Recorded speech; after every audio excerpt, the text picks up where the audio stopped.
All right, so we just wanted to take a few minutes for some of you, you don't really know who we are or what we do, so we're just going to share a little bit. And we have been going for about 3 years, and our whole idea when we started this was God put it on our hearts to create a place that was really nothing more than helping each person find out what's in your heart. And once we understand what's in your heart, that we would help you get trained and equipped to go out and do that. So it's an apostolic center. It's a sending center. And we're more about helping you find out where you're supposed to be in the body of Christ and then sending you out to do that. So it's never been about seeing how many people we could squeeze into the four walls. It's more about how many people can we send out.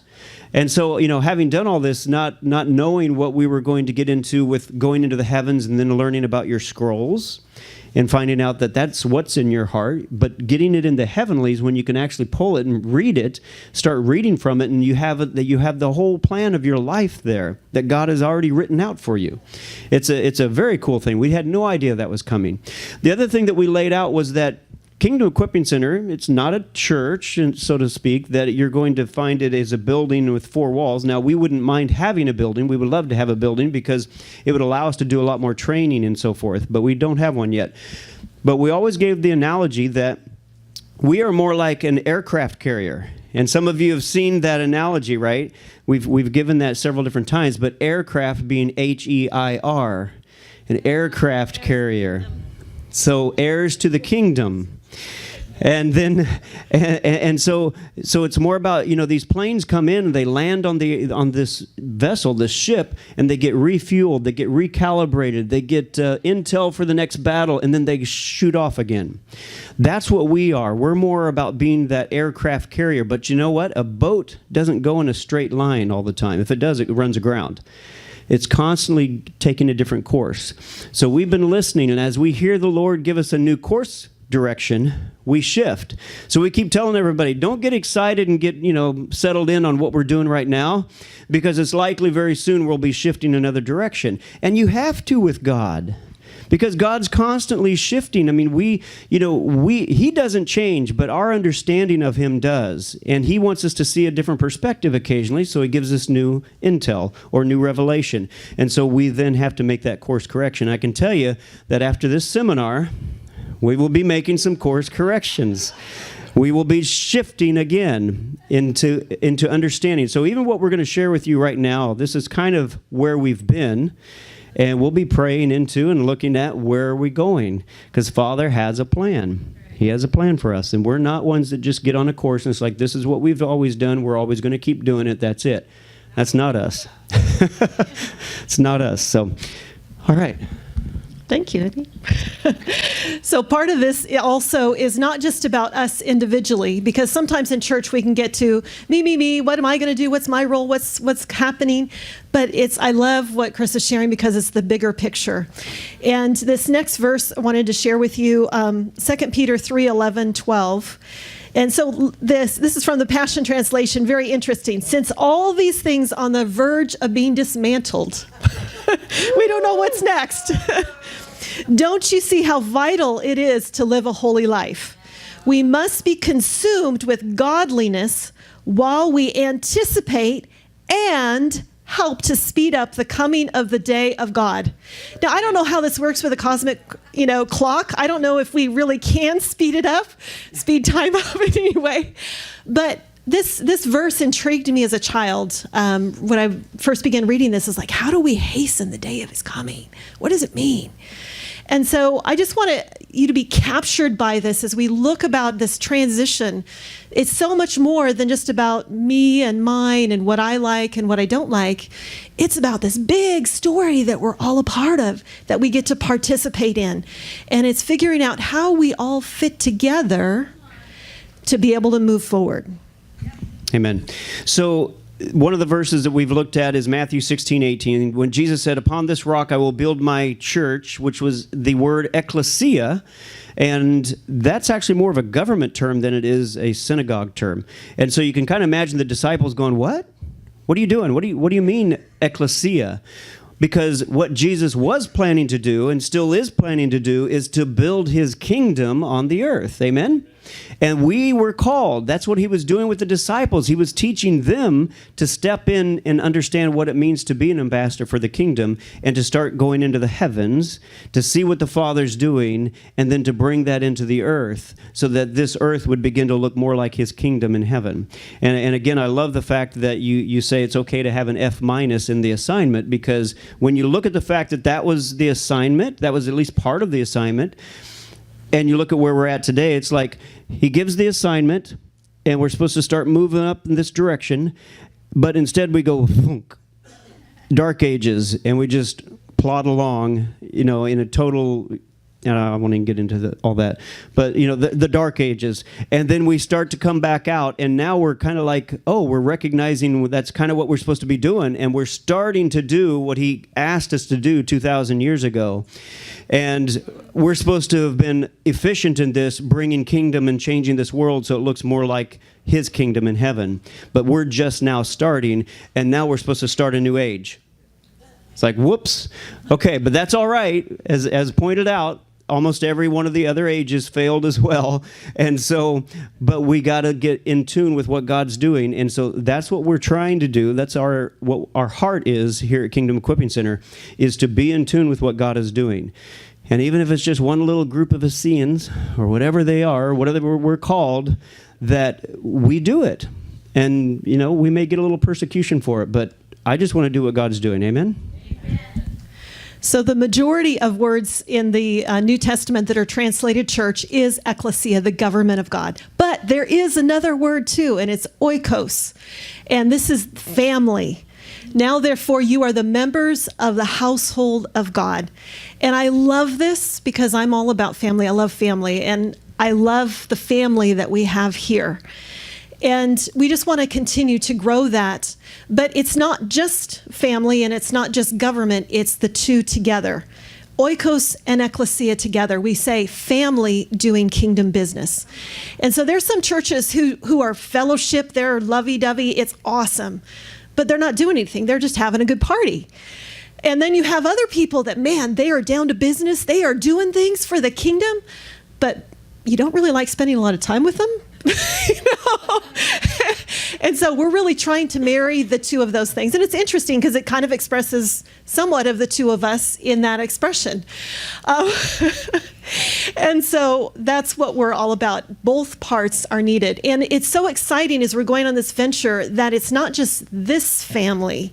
As we begin to understand, wow, we have a family up there. And the church in heaven and the church on earth are meant to be one and to be interactive. In my childhood, my mom reported this to me that I usually played by myself. My brother, he'd go play with the neighbors and all that, and I just play in my room by myself. And so I'm a little strange, but anyway. But being able to go back into that scene through time, it's like my room was filled. There was angels and all kinds of beings in there. I wasn't alone. And so it was like, wow, that's so cool. We're never alone. We're always connected with family. Amen. So church is actually wherever two or more are gathered together, right? We know that. What we have done, part of the process, because when Adine and I started getting all these downloads of everything that God is doing that is in the heavenlies, we just realized there's no way that on a Sunday night we could deliver all that information. So we started an online course called The Ultimate Impact, and we go into more detail about that, in the course, why it's called The Ultimate Impact. But the idea is, if you want to have the ultimate impact for your region, then there's some things that you got to know. You got to know who you are. And you've got to know what your assignment is. And that comes all with entering into the heavens. So we teach the foundation of that. Because a lot of people have been teaching, to go up into the heavens and just go. And for a lot of people, that's fine. But then as soon as these people that are up here doing all this wonderful stuff and having a great time, and their spouse or, their neighbor or someone says, well, that's stupid. Where's that in the Bible? And they have no foundation.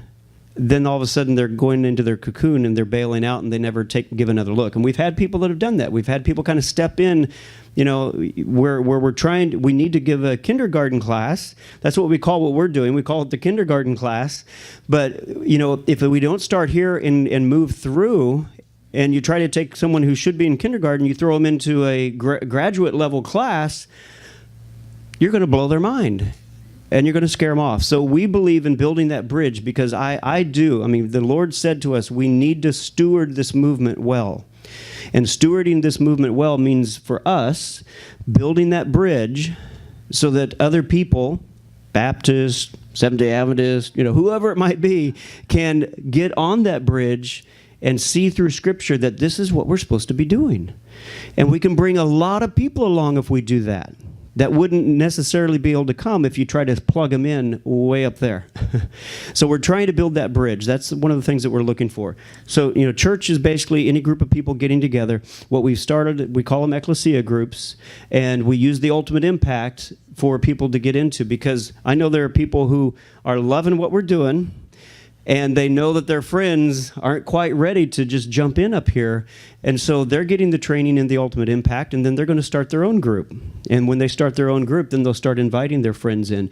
And we just want to see this spread all throughout wherever God wants to spread it. We've got a group in Nigeria that are starting and just absolutely love it. They're determined to get 10 to 15 groups started within the next couple months, I believe. So it's just a process. We believe it's a process. Some people, they can jump in, and some people are going to do fine. If they get a little pushback, they're okay. But others, they really need the foundation. And the thing is, even if they are operating up here, if you're operating up here and you're doing fine up there, and you've got friends you want to bring, they may need the foundation. So we just need to take some time and build that foundation for them. And I have no idea where we're at on the notes.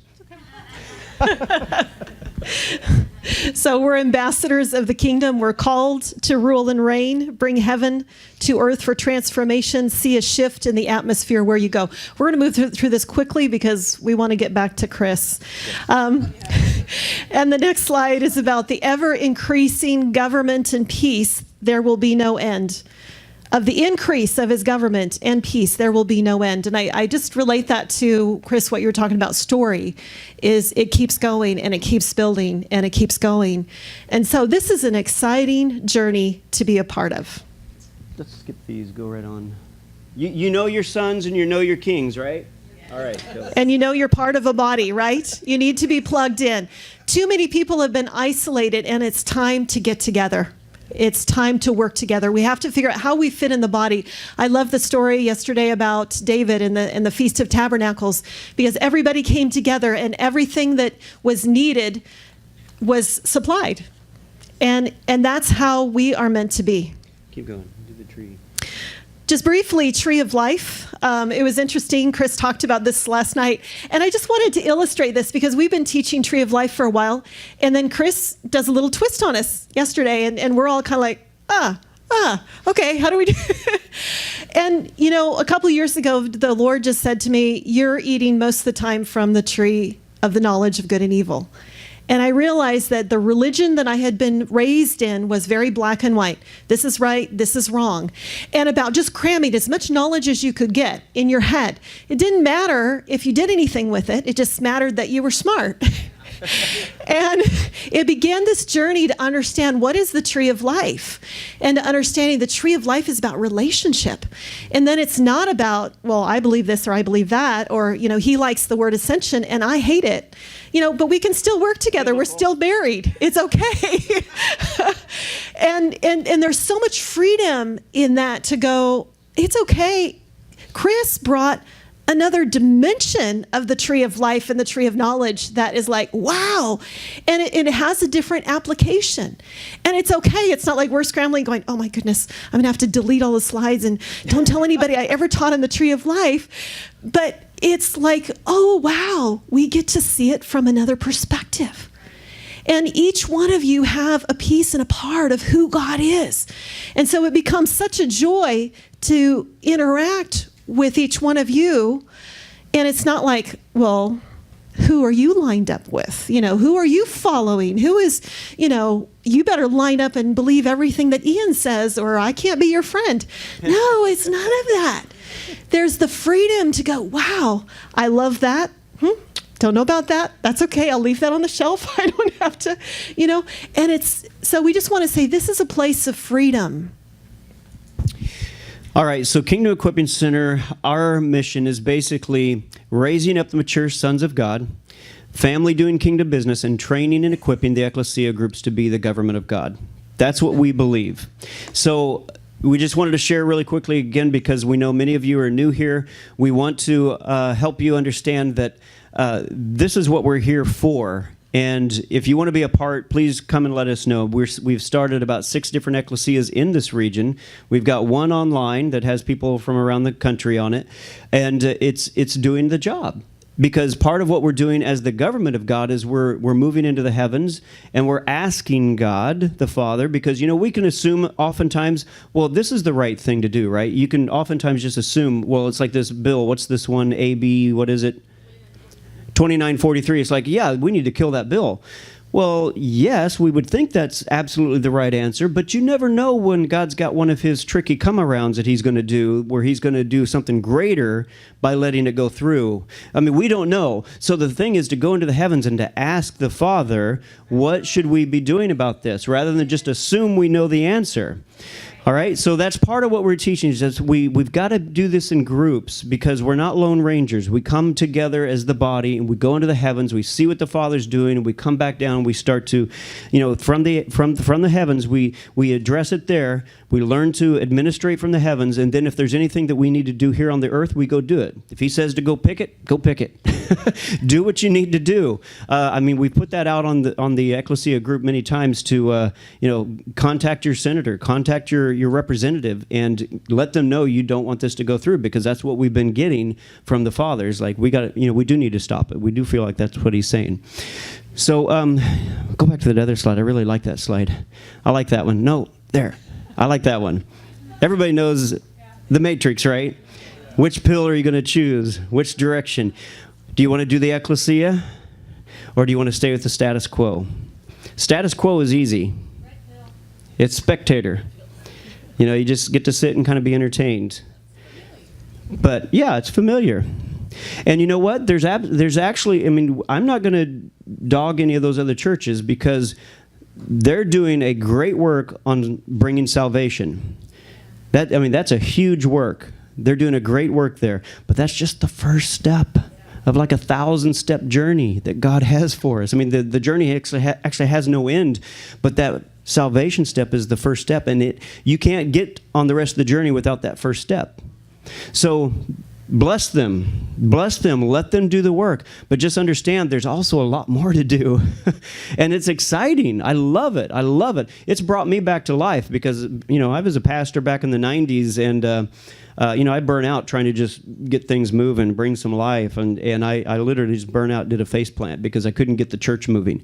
And so this has just brought a whole new life, and understanding that, you know, it's just a little group of people. You know, wherever 2 or 3 are gathered, we can go into the heavens and we can make a difference, because the Father is calling on us to make a difference. All right. Go ahead. I don't know where we're at. Just say to get involved. We do stuff online and locally. So we have our Sunday night expression, which is local and online. So you can go to Kingdom Equipping Center Facebook page, and you can watch us live. Although I think we're going to the website. Hopefully this week. Tomorrow night will be our first test. We're going to try 6:30. And then get trained. We have the Ultimate Impact online series, so I encourage you to do that. We're actually just getting ready to refilm, and we've been trying to refilm for the last 2 months, and we've not made it. And I think this is why. Because we're going to have to crash all of it and start all over anyway. You know, again, we're still going in the same direction, but we have some new paradigms and some new pictures to embrace along the way, which I just love. And then join an ecclesia group. These are so awesome and amazing. And again, they're local and they're also online. We have one on Wednesday nights that's online. It's so different. Chris mentioned the other day about not praying anymore, kind of. And I have to say, you know, I'm kind of known as a prayer person in the region. And I wish I didn't have that reputation, because particularly group prayers anymore, you know, it's just honestly boring. But once you begin to go together into the heavenlies, and there's just this amazing synergy of you're seeing this and I'm seeing this, and wow, and then somebody else sees this part of the puzzle. And It is just so exciting and so different. I'm done with prayer calls and anyway. No, you're not.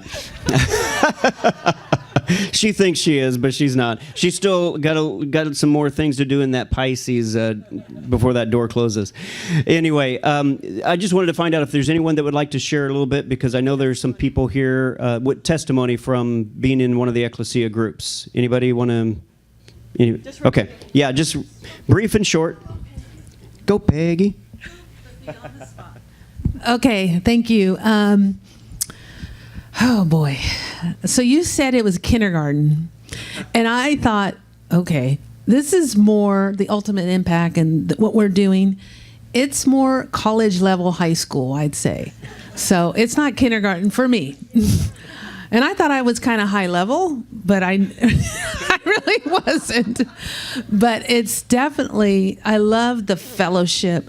Number one, I love these two because they're rooted in the Bible.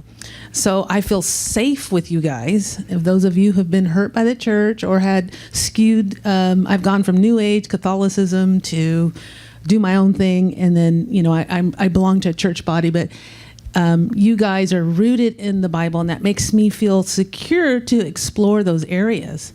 And so, kindergarten, yeah, that would be me, but the material is definitely high. So I don't want to take up any more time. It's really great, the fellowship, the praying going in that sphere. It's wow. And I'm just starting. I'm just feeling more comfortable. So I can't wait. Maybe a year from now, we'll come back. Okay. Thank you, guys. Thank you. Thank you. Anyone else? Yeah, go ahead. Why don't you go last? Come on up. Because this is someone that has actually been kind of a mystery person. We knew there's this person signed up online, and we don't know who she is. And here she comes into this conference. So it's amazing.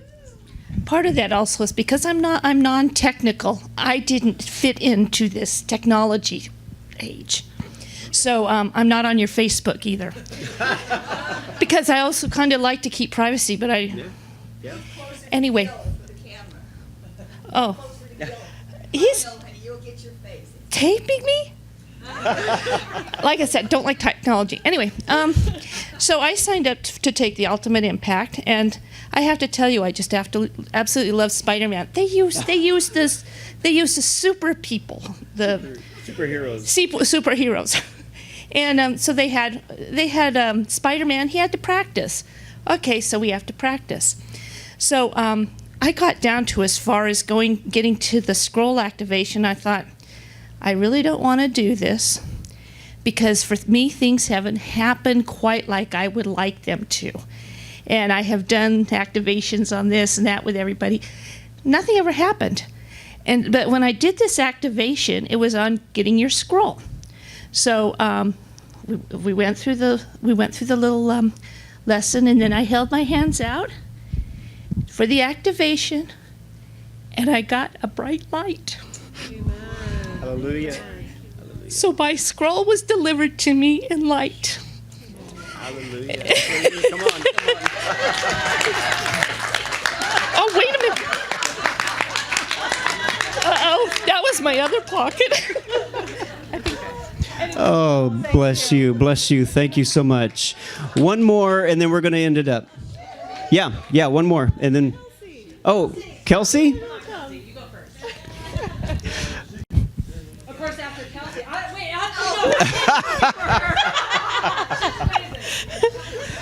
There's so much that I can say, but I'll just share one of my stories, because I got a lot of stories. Well, we ascended with John. I call him Papa John, but that's my name for him. And he took us, and we all went to the garden together, and then on top of a waterfall one night. And on top of the waterfall, we were going to talk to Jesus. So I go on top of the waterfall, and I'm talking to Jesus, and we're talking face to face, and he reached forward, and he took my heart out of my chest, and he took what I would think is a scalpel, that's what we would call it here, and he began to scrape the inside wall of each atrium of my heart. So I was like, oh, wow, yeah, get all the good, Jesus, get it, I get it, I get it. So when we come back, John says, well, does anybody want to share? And I thought, I'm not sharing that because they're going to think I'm crazy. So I'm not sharing that. So I didn't say anything. So the next night, we are part of another part of our body in England. And the next night, we were, or I was doing part of an assignment with our brothers and sisters in England. And he's teaching us, and he says, you got to get so intimate with Jesus. Just ask him this week to take your heart and just scrape each of the 4 atriums. Just scrape the walls of each of the 4 atriums. Just ask him to clean it up. And I was like, thank you, Papa John, for leading me to the top of the waterfall. Amen. Okay, now you make me follow that. Oh my gosh, Kelsey, you're so amazing. All right. So now I need to try to top that? I don't think so. I just want to encourage you to go ahead and do the not only the Ultimate Impact series, but get yourself plugged into an ecclesia, because when we're doing this together, strange things happen. Great and amazing things. And one of the things, Gil was actually in it. I'm in part of the ecclesia in Placerville with Amy and Judy and some others. But one of the things that happened was John, Papa John, taught us that. Oh, that's your name for him. Okay, all right. I'll have to come up with my own name for you, John. So, graham cracker? I don't know. He's part of a s'more. Okay. I want s'more, John. Okay, all right. We're way off track here. Okay, so he taught us that as we go ascend the stairs, that there are gifts for us sometimes, right? And in this one time we went up as an ecclesia, I saw this gleaming, just bright, silvery light breastplate, and I am a warrior, so I'm like, oh yeah, that's totally me. Well, when we came out of the ecclesia and we had some personal time, it was Amy who actually needed that breastplate, and so I gave it to her. And you felt that, and you got the beauty of it, right? Well, about a week later, someone else, we were praying for this other woman who needed strength for her son, and God said, well, give her the breastplate. I'm like, I already gave it away. I gave it to Amy. He goes, give it her the breastplate. I gave it to her, and 3 people literally went like that because they felt the weight of that when I gave it to her. It was so amazing. And what God told me the download was that it not only protects you, but it also empowers the wisdom to go directly into your heart. Wow. So it was amazing. So thank you.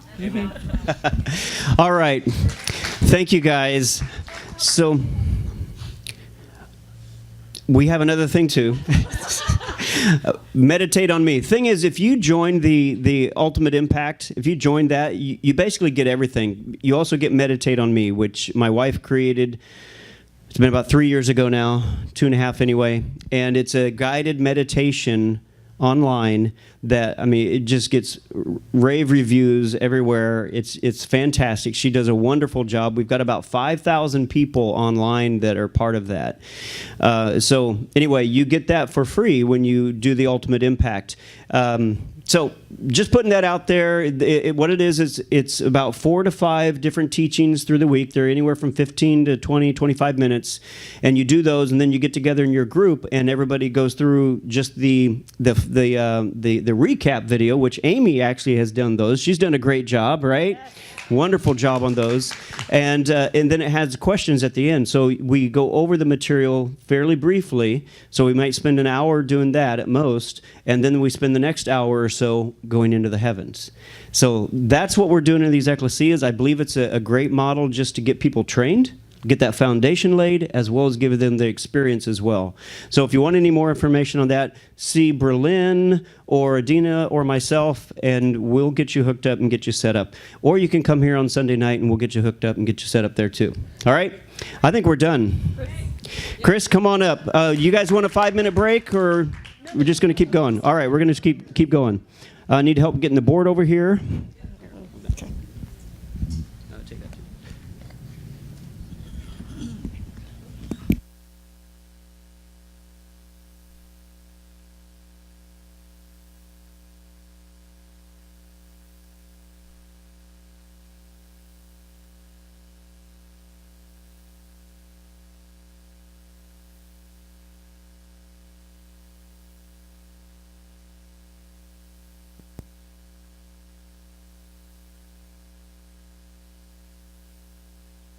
Check 1, 2. There you go. Nice.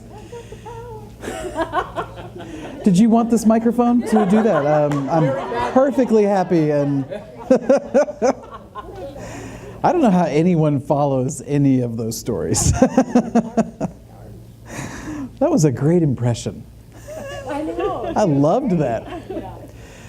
Let me give my thank yous real quick. I mentioned that John and I met in May, right? That was in May at Moravian Falls. We did a weekend there together, and I got to know John, and I feel like there's a few things that I'm always looking for about whether or not I'm going to trust somebody.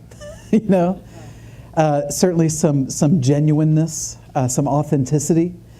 But I noticed with John when he was leading people, like on an ascension.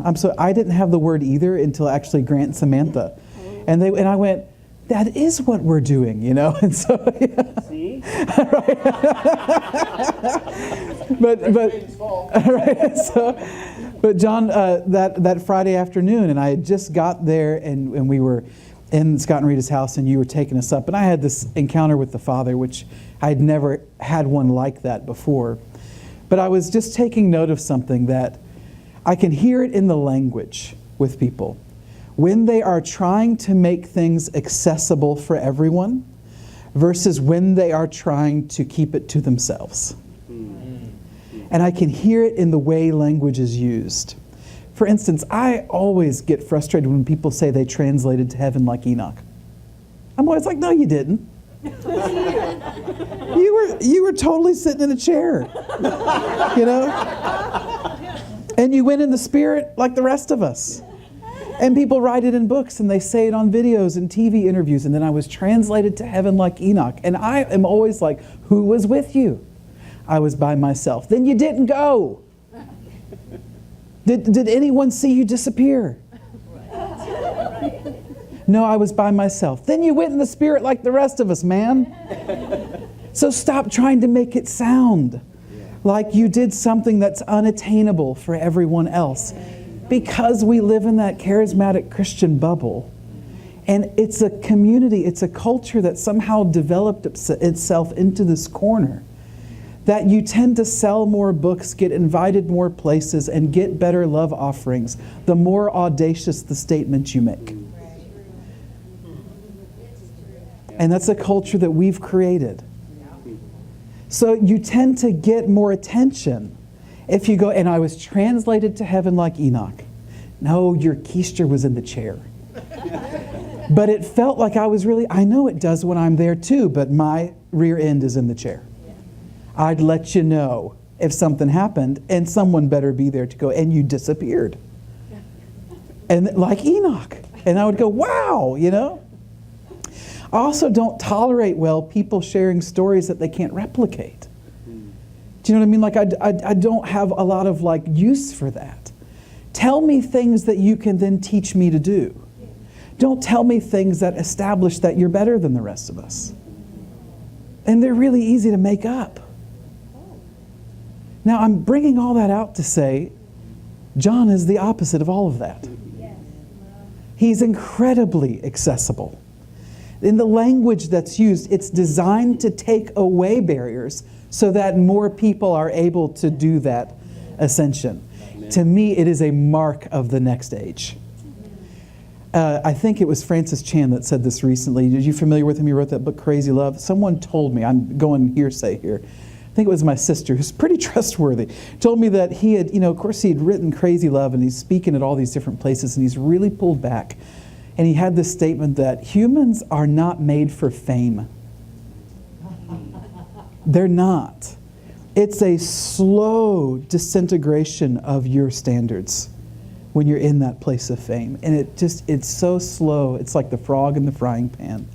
And before you know it, you are in a compromised place you never intended to be in order to keep it going. And John is the opposite of all of that. So I'm just saying that because I trusted him. I mean, it didn't take long. I was like, I like him. And I like him because of that heart. And I like what he's doing. And I like how he's making it accessible. And it's not about him. It's about how can I give this away? Which is exactly what you see Jesus doing all the time. So I just wanted to say that because I like being able to honor people that have been doing this stuff, and I love the name Papa John and Graham Cracker. In fact, put them together, Papa John, Graham Cracker. We're starting something, you know. Get a new franchise. Yeah, but really, I think the world of you, John, and I really appreciate getting to meet you. And then, of course, John introduces me to Gil and Adina, and now I meet them.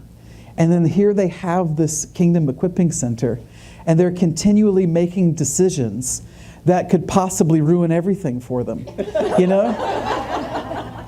And it's, yeah. But I mean, you got to hear me here. There's two ways to go about this. There's the way that's self-preserving, that says I'll make decisions that then result in me having the kind of success that I think I'm supposed to have, which means any reward you get is just here. You do temporal things, you get a temporal reward. You do eternal things, you get an eternal reward. And so then I meet you two, and here you are making these eternal decisions at your own detriment, you know?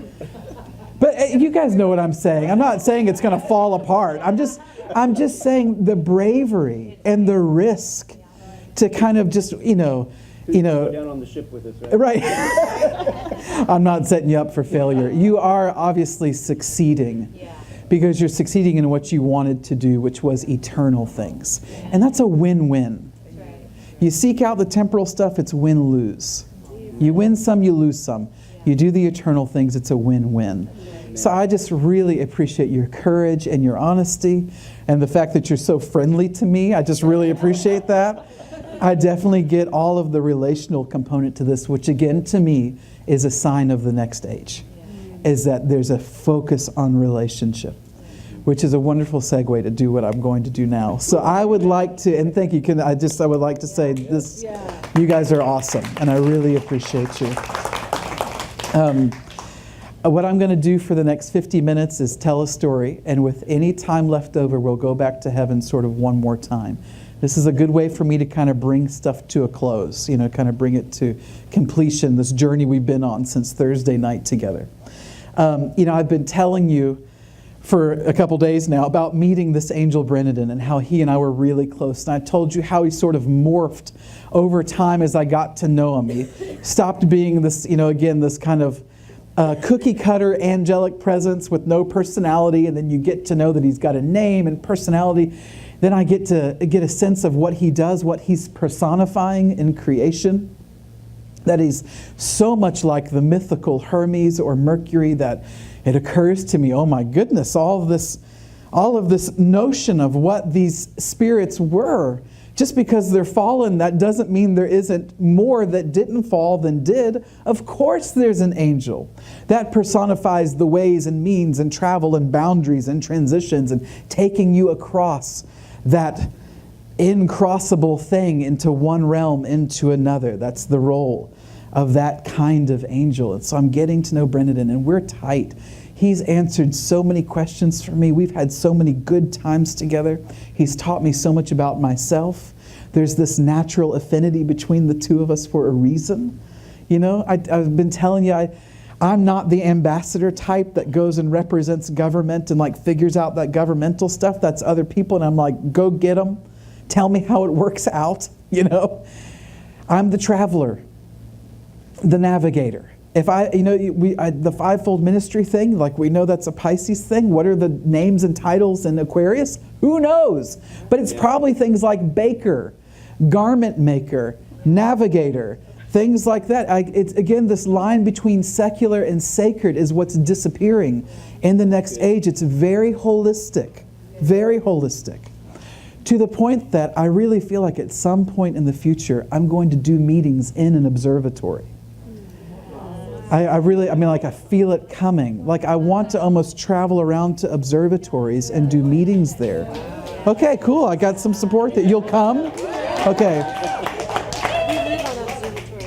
Yeah. Oh, nice.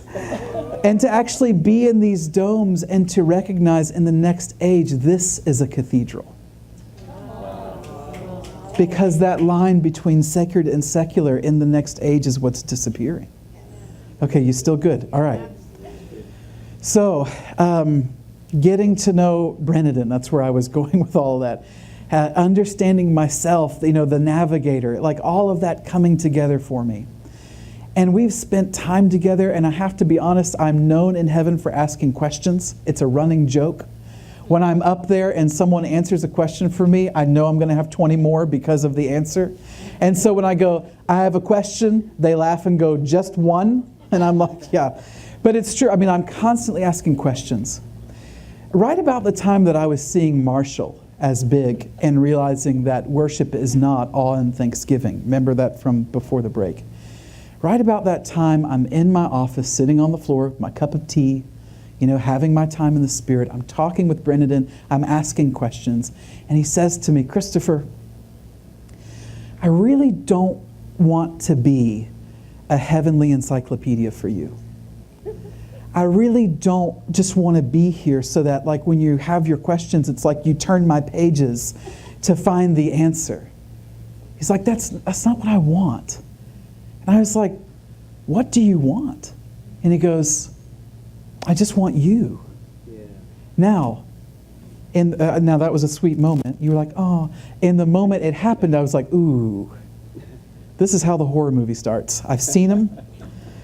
When the thing from the other dimension goes, I just want you, and it's not the Lord. It's like, this is where we go. I knew it was coming. Everyone told me. Everyone warned me. If you keep doing this, Chris, you're going to fall off the cliff. This is where it starts right here. I just know it. So immediately I was like, I don't like the way that sounds. Because there's only one being in that heavenly realm that has said, they just want me. And there's only one being that I gave myself to. And that was the Lord. And so right off the bat I was like, I'm not comfortable with that. And I was so uncomfortable with it. I was so convinced this is the beginning of the horror movie. Is that letting him in and, that's it, Next thing you know, your head's going around, I was so convinced of that I bowed out for a few weeks. And again, I know, don't say, oh, listen, I'm super skeptical and super cautious, and I would encourage you to be too. Yeah. Again, what you remember the bubble? I'm telling you, it's missing some serious critical thinking skills. Okay, so I am really comfortable going slow. I like that. And if you go slow, it's going to be really tough to mess things up. Because you're just taking time, you're patient. It's not a race.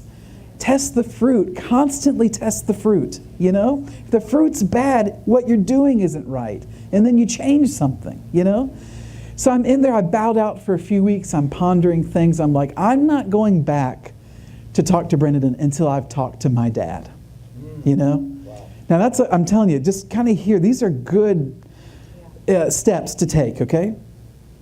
So I think weeks had passed. I was real easy on the heaven time. But I finally get this moment with the Father, and we're up in my home. Remember, on the cliff face overlooking the ocean, waterfall, everything, palace here. Well, that nice grassy plain where that cliff just, before it drops off, there's this one really big oak tree on there.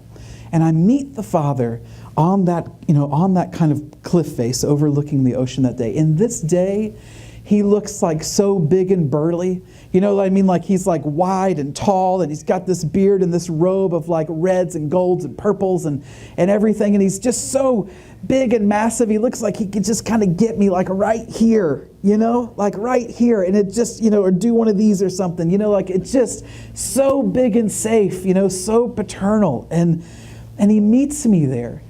And we walk under that tree, and he just has me sit down under this oak tree, and he stands there, and he says, so Brendan, said to you that, he actually he wants you. He wants a relationship with you. Doesn't want to be something that you use. Doesn't want to be like a tool in your belt. He wants an actual relationship. And I'm like, yeah, I'm kind of uncomfortable with that. He's like, well, I want to talk to you about that today. So what I'm going to do right now is I'm just going to relay the conversation, okay, that we had sitting under that oak tree. And you might even want to picture that. You might want to be there under that oak tree while we do this. So I'm sitting there, and he goes, Chris, I want to tell you more of my story. And I went, you are not helping, God. This is not how we should start this conversation. I don't want any Joseph Smith stuff here. I don't want to know how you came to be God. I know what he wrote. I'm not in on any of that. I was like, this is the wrong way to start, you know? I'm not exaggerating. You can be honest. You can be yourself with the Lord, you know? I was like, come on, like let's start nice, you know? And he was just like, no, he's like, I want to tell you more of my story. He says, when I created the angels, I gave them power to affect my life.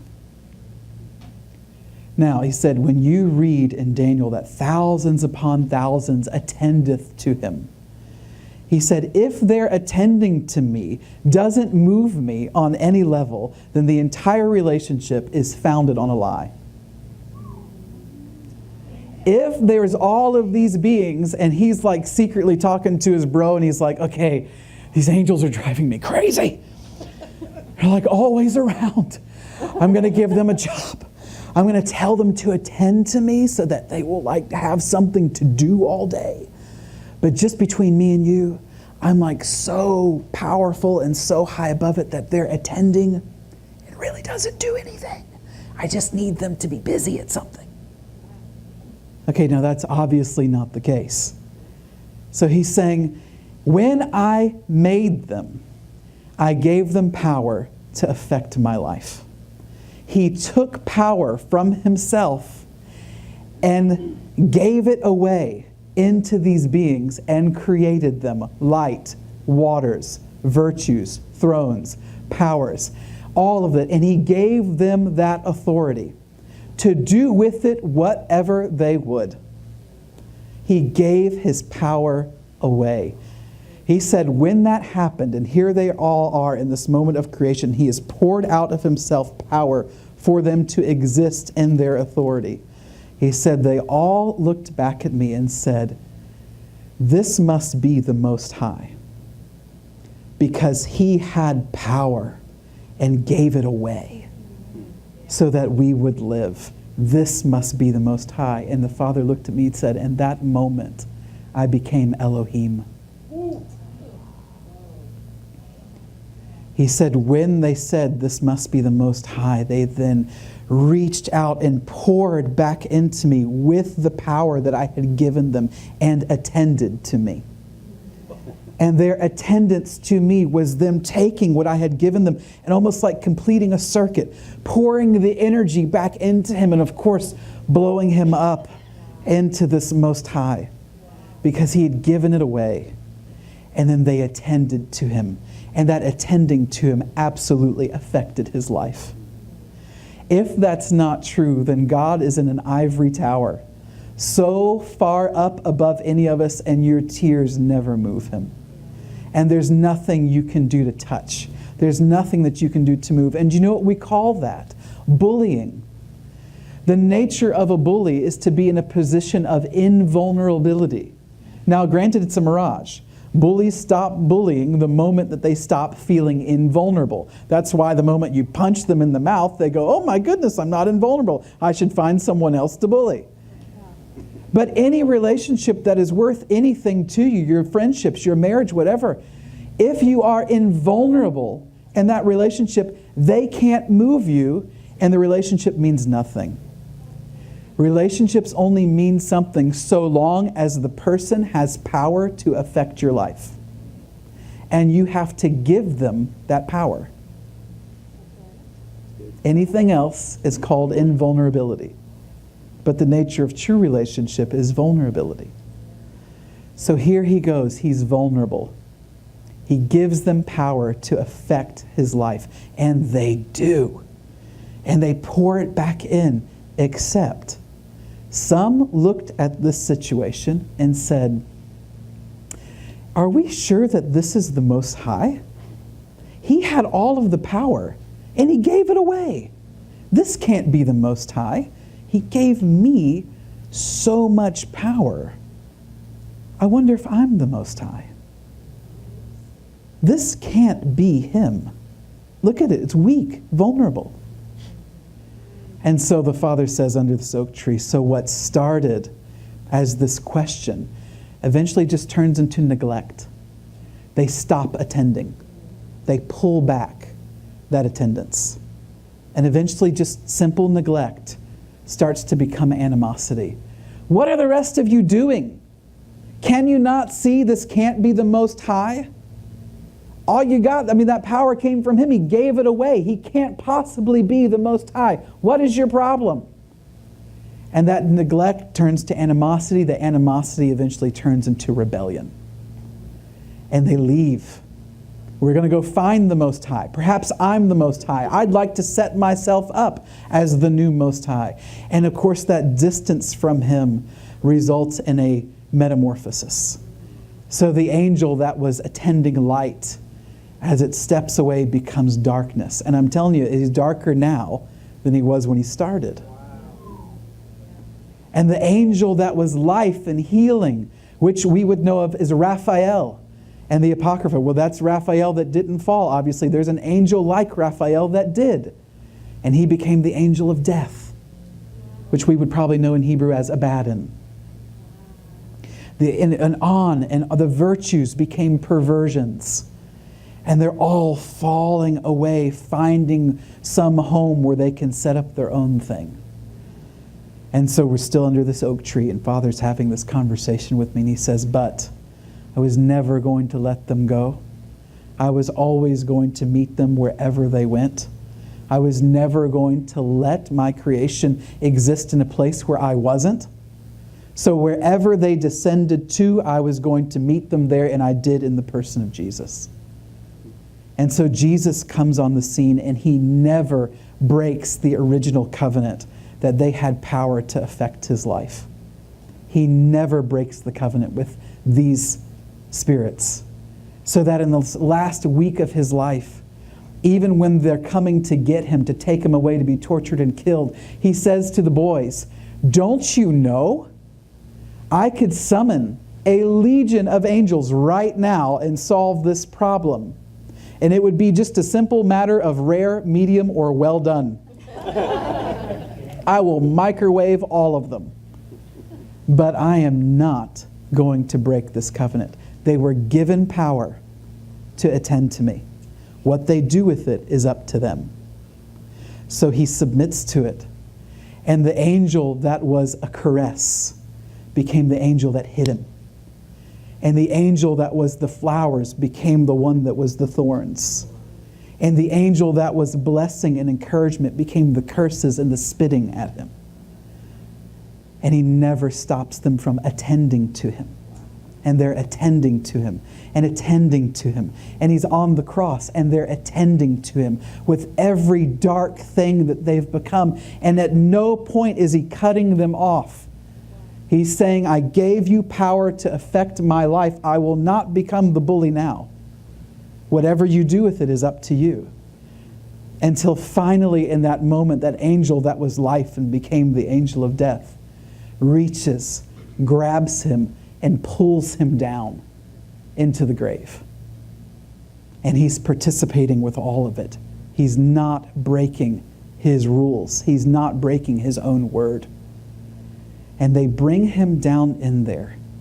And as they're attending to him, they inadvertently do the thing that they were created to do, which is complete the circuit and pour into him all of the power that they had been given. When death touched him, death completed the circuit and attended to him with the power that death had. And that's why Jesus comes out holding the keys of death and Hades. Because they completed the circuit of that original covenant. Are you following? Everything that they had become, they attended to him in the hopes that it would destroy him. All it did was give him the power of all of those things. And Christ comes out holding everything in his hands now. He now has power over sickness. He now has power over curses. He has power over death. He has power over the grave. They gave it all back to him as they attended to him. Still okay? Now, you read in Colossians, if the powers and principalities had known the mystery of God, they would not have crucified the Lord of glory. If they had known that what they were doing was doing the very first moment of Elohim existence and attending to him with the power that they had been given, even though they had perverted it, they would not have done it because they ended up giving him all of their power. Now, I'm under the tree with Father, and he's telling me this story. And he looks down at me and he goes, so, Brendan's asking for relationship with you. He's asking for vulnerability. He's asking for you to give him power to affect your life. He said, since your father gave them power to affect his life, what do you think you're going to do? Are you following? He's saying, I gave them that right to move me, to change my mood, to push me, to do anything to affect my life. And what they did with it was up to them. But in Christ, you cannot suffer loss. It's win-win every time. And so he's saying, so if your father did it, and you're in my image, and you're simply growing up into everything that I'm doing, I want it all to be echoed back to me. That's what the Father's saying to his kids. And if I did that, what do you think you're going to do since you're in the image of Elohim? Give power away so that then it can affect my life. And now we're on very next age ground. And all of a sudden, this picture of creation and it being liberated and the actual relationship that would have to take place between mankind and creation itself being very much alive and with personality and with voice. And what must take place between the two so that the humans can do what that is in the image of the Elohim, which is to demonstrate true human kingship. And you can't rule what you don't know. And you can't have a relationship without vulnerability. You have to give power away. And if you just look at the life of Jesus, he is constantly giving power away. You can't get him to consolidate it. And in so doing, he's just mirror imaging the Father, who also gave all of his power away so that he would be touchable, so that he wouldn't be in an ivory tower. And the moment that he feels like it's starting to happen, he'll give more power away so that he can be moved and touched and related to. And Jesus in the same movement, as soon as he feels like there's more power coming, he's like, give me more people to give power to. I want to be moved by you. I don't want to be in some ivory tower. Are you following? When we're talking about a relationship with the angels, please know, I am not talking about some mamsy-pamsy, like Christian life kind of thing where you get to know them and you talk to them and they get to help you in your services and those kinds of things. I mean, we're talking about something very next age that has to do with the identity of God, man, and creation itself, and what it would even look like to build a relationship that's a reflection of the one that the Father has with Gabriel. And the Father's relationship with Gabriel is incredibly vulnerable and loving and friendship. It's relational. Gabriel does not cower into God's presence, waiting for him to give a command like some judge sitting on a throne. And at the same time, he doesn't come in there dictating to God what to do. They come in there with this understanding. I gave you power to be the waters so that you could affect my life. Do you see? Are you okay? You sure? Okay. What I'd like to do, kind of as a way to close, is to give you an opportunity to maybe see that in the Spirit a little bit. Can we have a Catholic moment and stand up?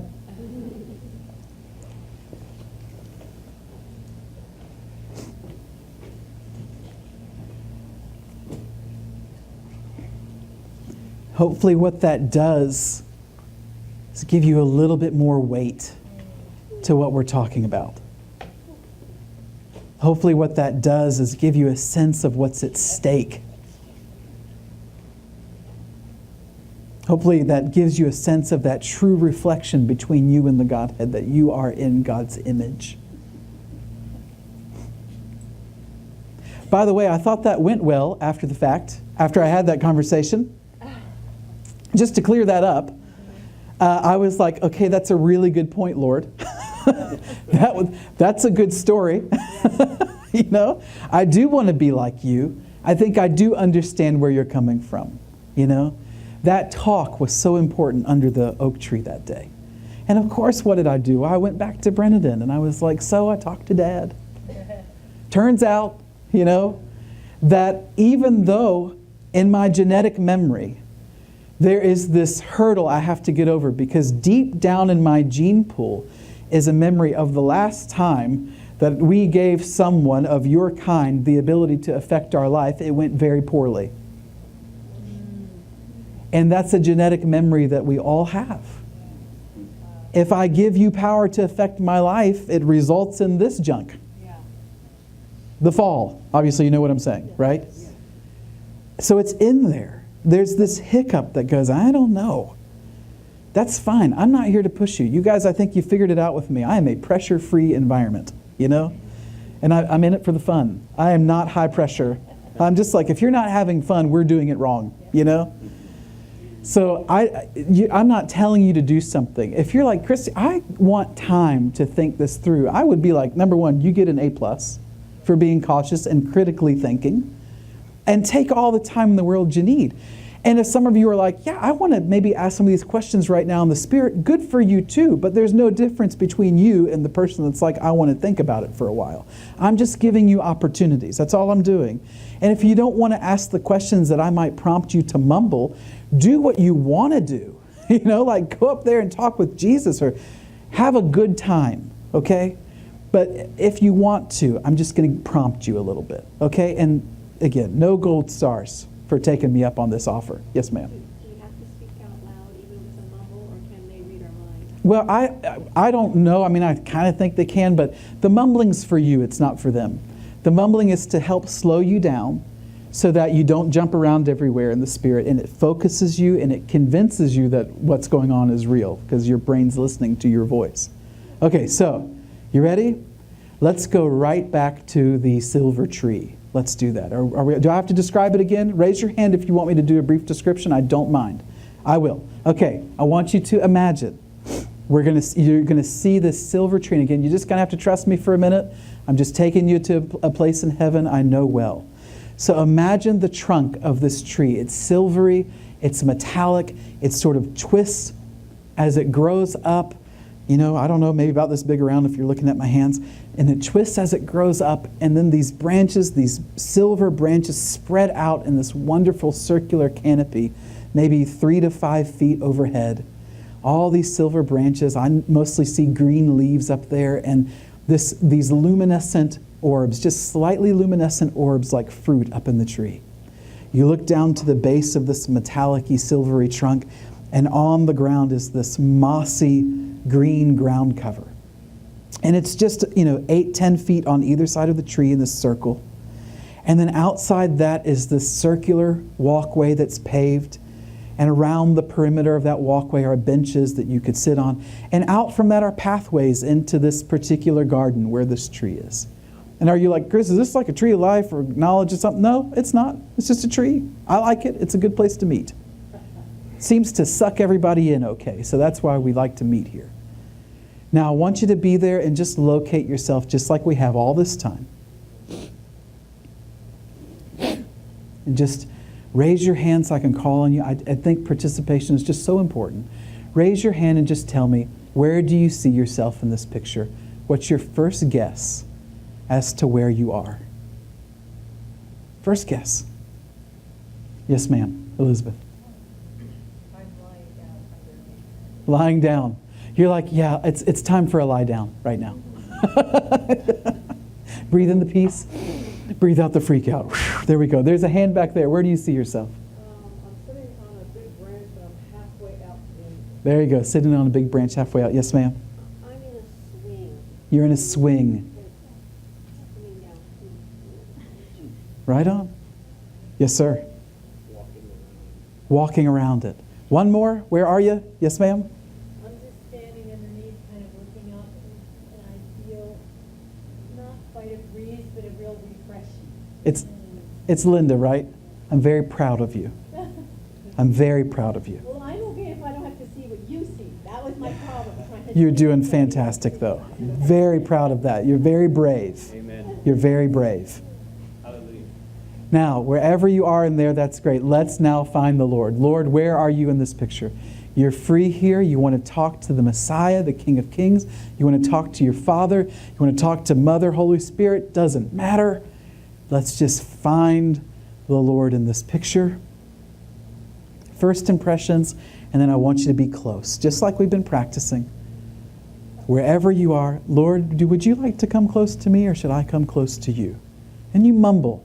Don't see many lips moving, which means I have to get out my spiritual ruler and come around and rap you on the knuckles, in the spirit, of course. Keep mumbling to yourself. I promise it helps. Please take my word on that one. If nothing else, please take my word on that one. Mumble to yourself, okay, Lord, I see you. You know, you want me to come to you, or you're asking, you know, however it is, you're coming over to me.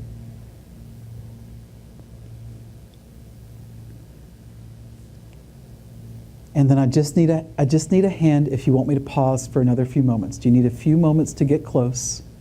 Raise a hand, and I have no problem just pausing. Okay, everybody's all right. Good. Now, once you're close, we're just going to look at the Lord, and we're going to go right back where we were. Lord, would you again show me the angel or angels that are closest to me right now? Who are these beings that are just naturally, wherever I am in life, this is the one or ones that are the closest to me in this moment?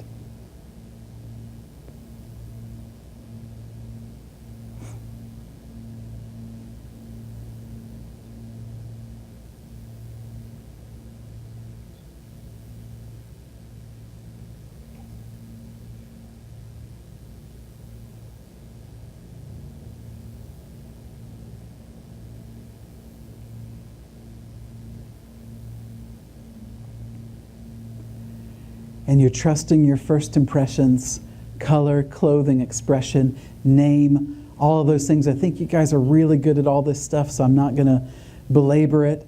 I'm just trusting you to do it and to mumble to yourself everything that you're experiencing. You can just slightly whisper so much you won't even disturb your neighbor.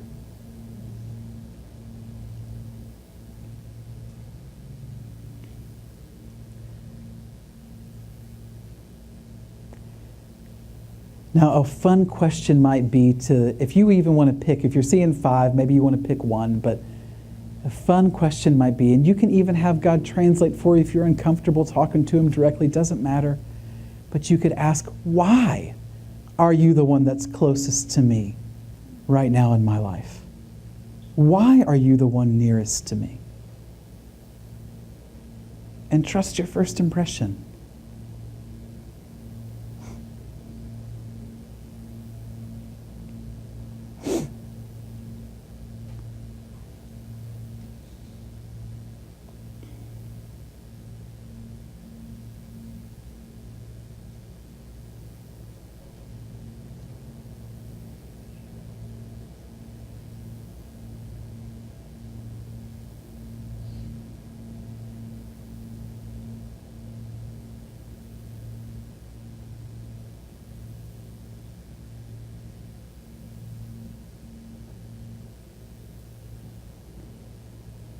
After you've maybe had a little conversation about that, and again, you don't have to do this. This is just if you want to do it. But you can maybe ask out there to that angel, how could I give you power to affect my life? You don't have to. This is not a test of some kind. It's just if you want to. How would I give you power to affect my life?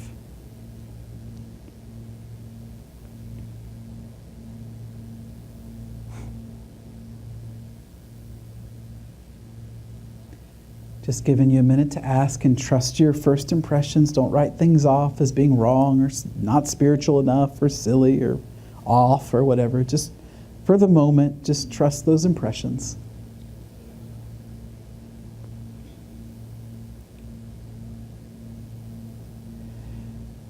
You might want to ask, and maybe this might be our last question here, but you might want to ask, how could we build an actual relationship together? A real relationship. How would we build that?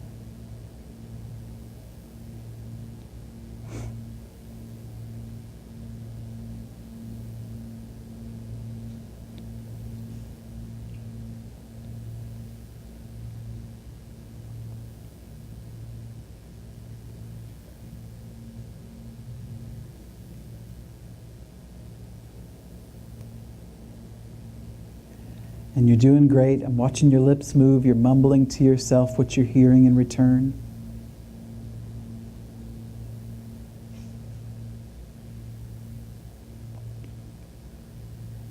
And what you might want to do now is like make a date.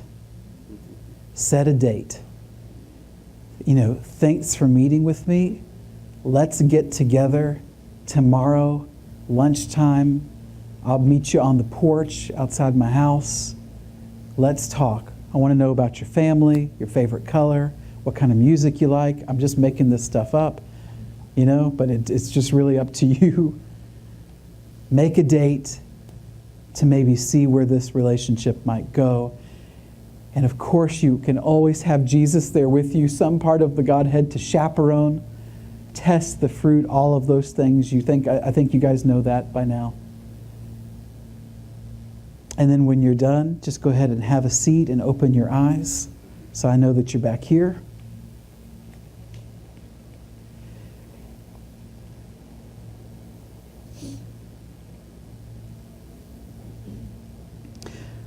That dog just cracks me up. He's at home. He's so just chill. Do you remember the sign of the Mazzaroth I didn't do?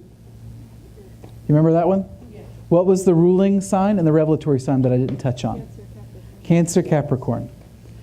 Prior to Adam and Eve, remember Gemini? Imagine my circle here. They were here on Gemini. This is the people that were made in the image of God, Adam and his wife, and they were experiencing that symmetrical relationship. And then that revelatory sign for that age was the Sagittarius. They were hitting the mark, and they were experiencing romantic love. Prior to that, it was Cancer, because the ruling sign was a demonstration of humility. It was God giving power away, emptying himself of power to create creation. And the revelatory sign of that age was the cornucopia for two reasons. On the negative side, it was because that was the beginning of the rebellion, the call to war. And on the positive side, it was because when he gave them power, they attended to him, and it caused abundance to flow out of them. That was the whole clock. If you notice, if we did that, we would have touched every single sign in there. Okay, last little story to give you some comfort. If you're thinking, wow, this seems like a really big deal, how am I going to screw this up? You're not alone. I think that all the time. And I remember, again, I probably have this conversation a couple times a year, and oftentimes with Brendan, I'm like, why do you hang out with me? I mean, really? Aren't I, a chore? I mean, you're amazing, and I'm doing good just to be here, And I mess up all the time, and then I ignore you, and then I treat you like a tool. And I use you to get information and questions answered, and I forget we're supposed to have a relationship, and I'm just like, why do you put up with me? And he was like, I'm getting as much out of this as you are. He said, you don't realize that when you see me, it makes me real. When God gave all of that power away to create that angelic world, there was one thing that God kept for God's self, and that was existence and reality. Which is why God's name is I am that which I am. It's the most fundamental statement of being. We are the reality nodes. We are the centers of reality. We are what makes everything real. Wow. And so whereas I'm looking at him and going, you, Brendan, are powerful and you are clearly awesome, and he's going, but I can't exist without you. because you're a reflection of the creative force of the Father. Nothing exists without that, which is a great way to end our time together. So can we stand for a benediction?